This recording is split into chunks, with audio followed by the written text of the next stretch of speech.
2025 Asia cup টি-20তে ফাইনালে ওঠার লড়াইয়ে বাংলাদেশ সময় আজ রাত 8:30টায় অঘোষিত সেমিফাইনালে পাকিস্তানের বিপক্ষে মাঠে নামবে বাংলাদেশ।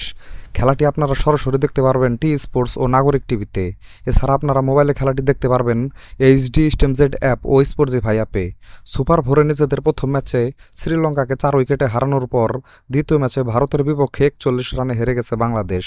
অপরদিকে সুপার ফোরে নিজেদের প্রথম ম্যাচে ভারতের বিপক্ষে 6 উইকেটে হারার পর দ্বিতীয় ম্যাচে শ্রীলঙ্কাকে 5 উইকেটে হারিয়েছে পাকিস্তান। 2 ম্যাচে 2 পয়েন্ট নিয়ে সুপার ফোরের পয়েন্ট টেবিলের 2 নম্বরে অবস্থান করছে পাকিস্তান এবং 2 ম্যাচে 2 পয়েন্ট নিয়ে রান রেটে পিছিয়ে থেকে পয়েন্ট টেবিলের 3 নম্বরে অবস্থান করছে বাংলাদেশ।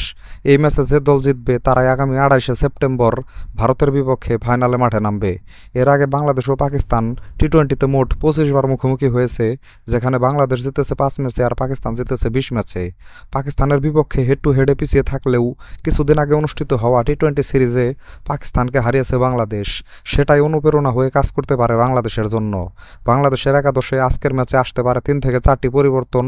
দলে ফিরতে পারেন অধিনায়ক লিটন দাস, তাসকিন আহমেদ, নুরুল হাসান সোহান ও শেখ মেহেদী। এখন দেখার বিষয় ম্যাচটাতে জিততে বাংলাদেশ এবার এশিয়া কাপের ফাইনালে উঠতে পারে কিনা।